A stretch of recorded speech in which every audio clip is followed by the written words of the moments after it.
A wall of water 20 feet high moving at 15 miles per hour. You're asleep in your village. It is past midnight. The rain has been falling for days. And then you hear a sound like thunder. You wake, you run outside, and you see a black wall approaching, higher than the rooftops. You have seconds. Some people climb to their roofs. The water reaches them anyway. Some try to run. The current pulls them under.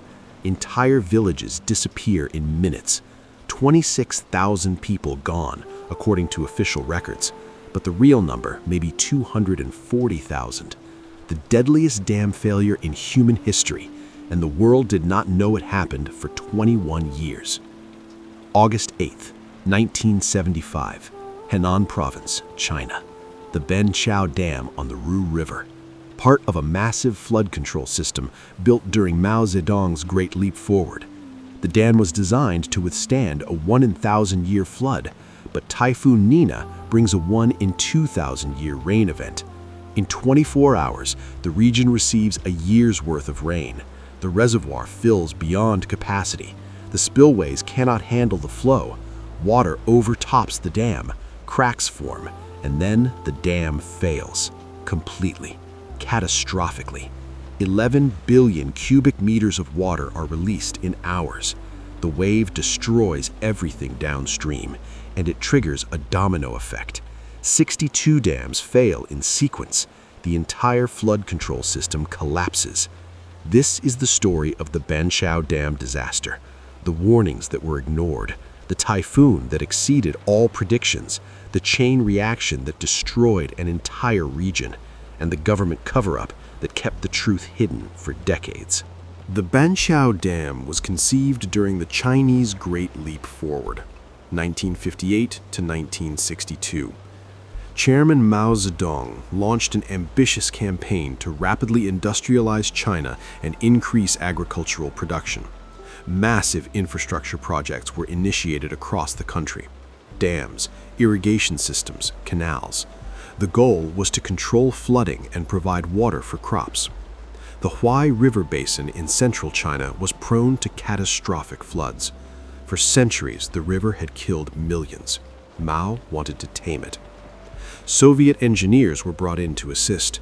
The relationship between China and the Soviet Union was strong in the 1950s. Technology transfer was common. The Soviets had experience building large dams. They shared their designs and methods with Chinese engineers. The Banqiao Dam was one of over 100 dams planned for the region. It would sit on the Ru River, a tributary of the Huai. The dam would be an earth and rockfill structure, 116 meters tall, over 1 kilometer long. The reservoir would hold 492 million cubic meters of water under normal conditions. Construction began in April 1951. Thousands of workers labored on the project. The dam was built quickly. Speed was prioritized over caution. The Great Leap Forward emphasized rapid results. Meeting deadlines mattered more than thorough engineering review. The dam was completed in 1952. It began operation immediately. It was celebrated as a triumph of socialist engineering, proof that China could build modern infrastructure without relying on the West. But there were warnings. Chen Xing, a hydrologist at the Hydraulic Research Institute, reviewed the dam's design. He was concerned about the spillway capacity. The dam had 5 sluice gates to release water when the reservoir filled. Chen calculated that this was insufficient. He recommended adding more spillways, 12 at minimum, ideally 32. He warned that extreme rainfall events could overwhelm the existing system. His warnings were presented to officials, and they were dismissed. Chen was labeled a rightist. In the political climate of the Great Leap Forward, questioning official projects was dangerous. Critics were accused of lacking faith in socialism, of undermining progress. Chen's recommendations were ignored. He was sidelined. The dam remained as designed, 5 spillways, and the assumption that floods would never exceed the calculated maximum. The Banqiao Dam operated for over 20 years without major incident. It controlled seasonal flooding. It provided water for irrigation. Local officials pointed to it as a success. but the reservoir occasionally filled to worrying levels during heavy rains. Operators managed the situation by releasing water through the spillways. The system worked until it did not. The construction of Banqiao Dam followed Soviet design principles adapted for Chinese conditions. The dam was an earth and rock fill structure. These dams are built by compacting layers of soil and rock into a massive embankment. They're cheaper and faster to build than concrete dams, but they require careful engineering. Water pressure can erode the fill material. Seepage can weaken the structure. Spillways must be adequate to prevent overtopping. Thousands of laborers worked on the dam. Many were farmers conscripted for the project. Conditions were harsh. The Great Leap Forward coincided with widespread famine. Workers were often malnourished. Safety standards were minimal. But the project moved forward. Mao's government demanded results. The dam had to be completed on schedule. The reservoir behind the dam was designed to store water for dry seasons and absorb floodwaters during wet seasons. But the design calculations were based on historical flood data. Hydrologists analyzed rainfall patterns from previous decades. They calculated the maximum expected flood, and they designed the dam to handle that, plus a safety margin. But historical data has limits. It cannot predict events outside the observed range, and climate patterns can shift. The 5 spillway gates were the dam's primary defense against overfilling. When the reservoir level rose too high, operators would open the gates to release water downstream. The gates were manually controlled. Operators had to monitor water levels and make decisions. Communication systems were basic. Weather forecasting was limited. Operators relied on reports from upstream stations and visual observation of rainfall. It was a system vulnerable to human error and unexpected events. By 1975, the Banqiao Dam was 23 years old. It had weathered numerous rainy seasons. It had held back floods. It was considered reliable. But maintenance had been inconsistent. The political chaos of the Cultural Revolution, which began in 1966, disrupted many government functions. Infrastructure maintenance suffered. Some sluice gates at Banqiao and other dams in the system were not functioning optimally, but resources were limited. Repairs were postponed. The system continued to operate, and officials assumed it would continue to function as it had for decades. Then, Typhoon Nina arrived. August 5th, 1975. Typhoon Nina forms over the Pacific Ocean east of Taiwan. It is a strong storm. It makes landfall on Taiwan on August 3rd. The typhoon weakens as it crosses the island. Meteorologists expect it to dissipate over mainland China. Typhoons rarely penetrate far inland. The mountains and landmass usually break them apart. But Nina behaves differently. After crossing Taiwan, Nina moves northwest toward Henan Province on the mainland China. It makes landfall again on August 4th, and then it stalls. Instead of dissipating, the storm lingers over Henan Province. A high-pressure system blocks its path. The typhoon cannot move.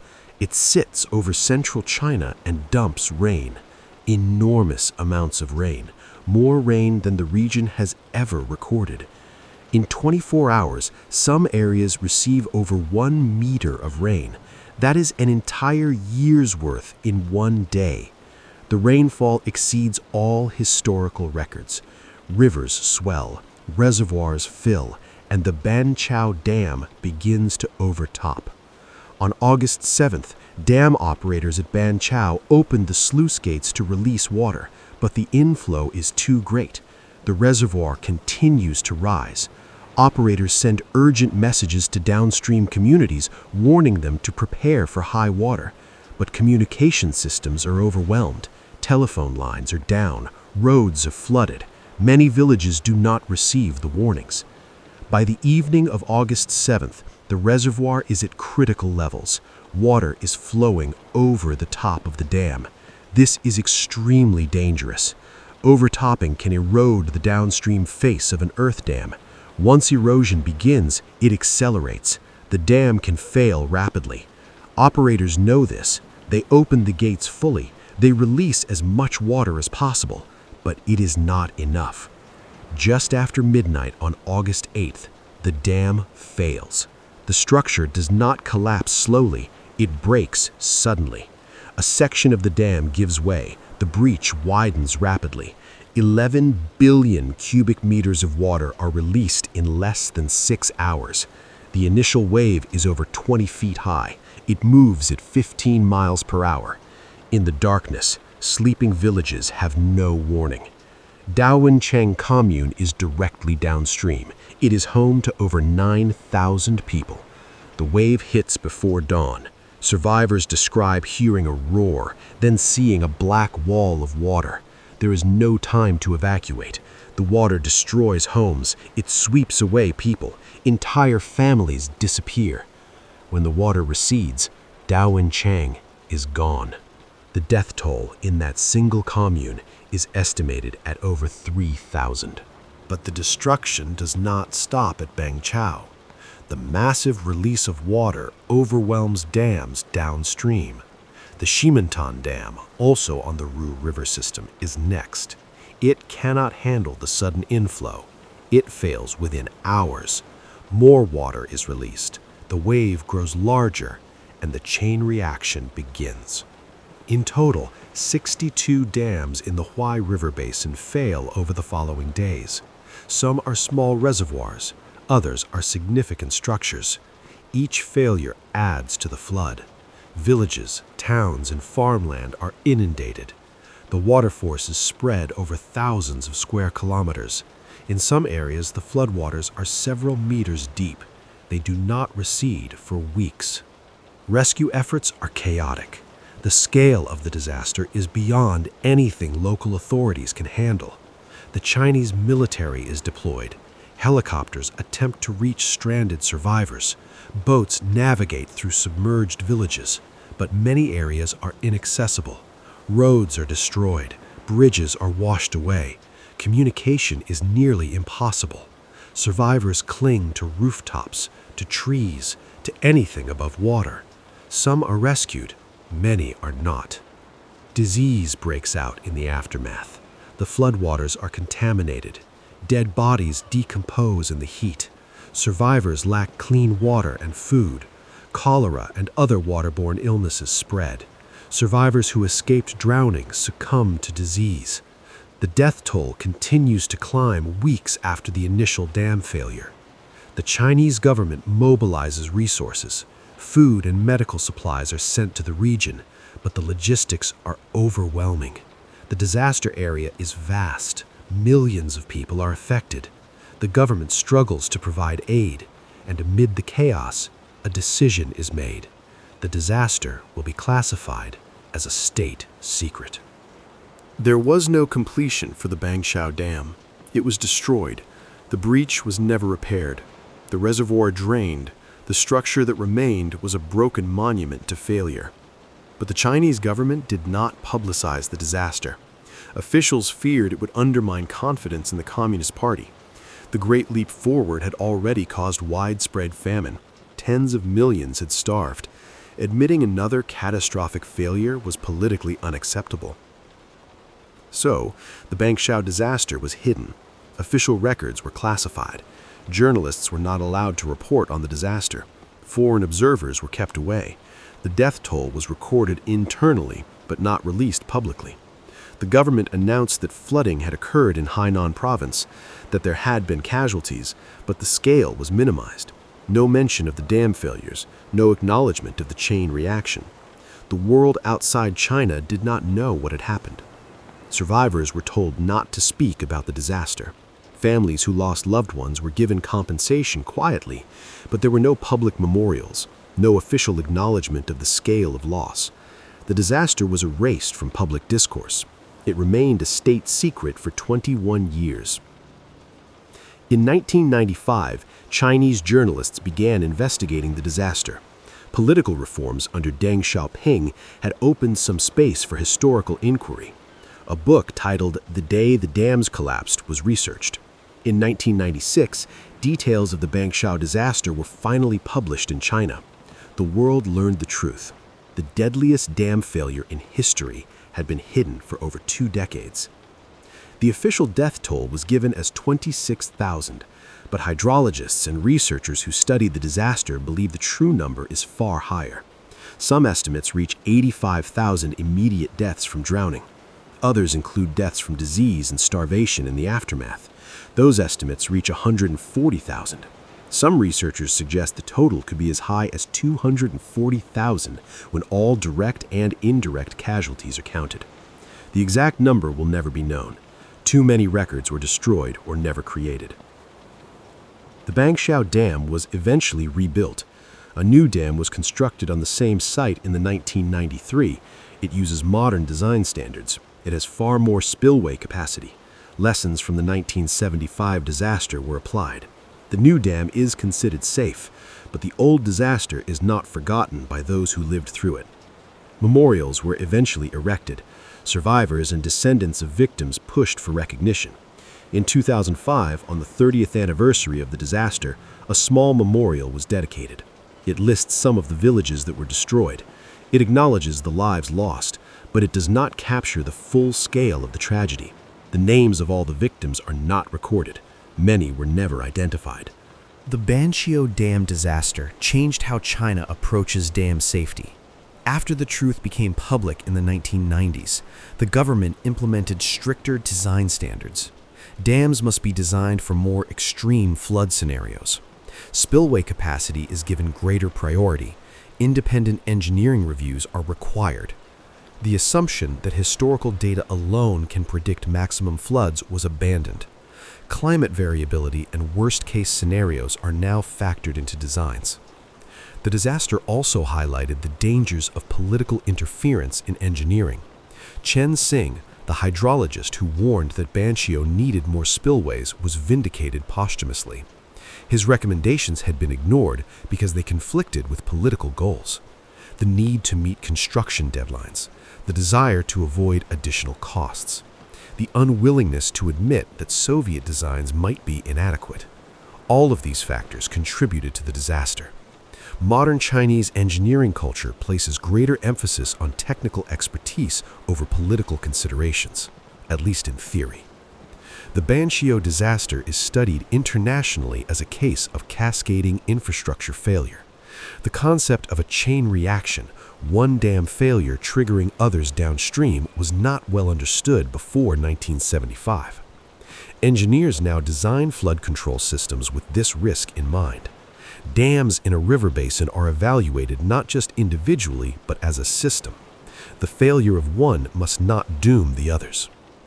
The disaster also exposed the limits of secrecy. The Chinese government believed it could hide the catastrophe. For 2 decades, it succeeded, but the truth eventually emerged, and the delay damaged credibility. When the details became public, people questioned what else had been hidden. The Banqiao disaster became a symbol of government opacity, a reminder that authoritarian regimes can suppress information but not erase reality.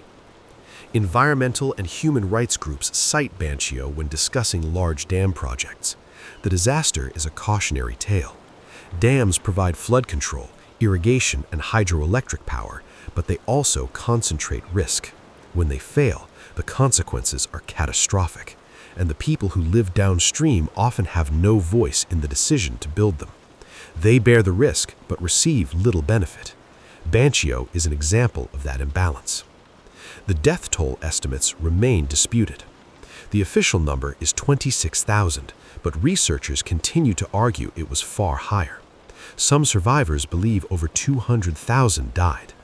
The truth lies somewhere in the uncertainty, and that uncertainty itself is part of the legacy. When governments hide disasters, accurate accounting becomes impossible.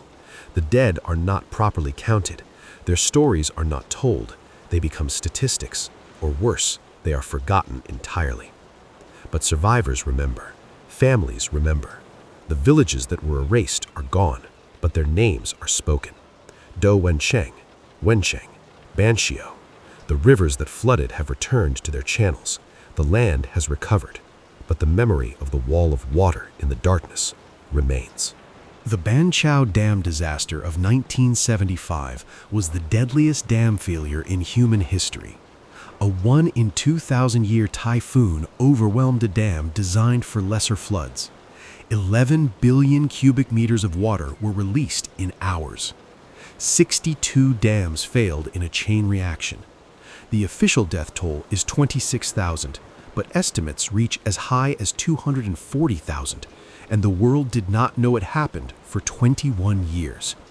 The Chinese government classified the disaster as a state secret.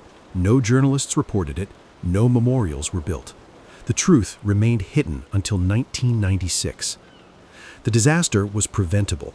Hydrologist Chen Xing warned that the dam needed more spillways. His recommendations were dismissed for political reasons.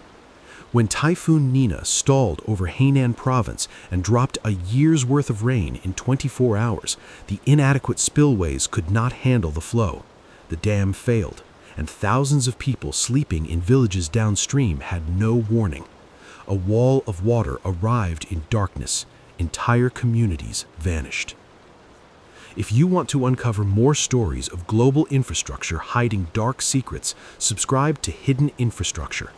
Next time, we will explore the Banqiao Dam disaster in Italy, where engineers ignored warnings about an unstable mountain.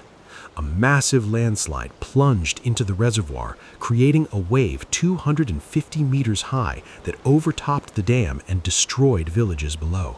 Nearly 2,000 people drowned. The dam itself survived intact but was never used again. Subscribe now for more hidden infrastructure stories. And remember, the Banqiao Dam taught the world that political silence does not erase tragedy. It only delays the reckoning. 26,000 official, 240,000 estimated, and 2 decades of silence.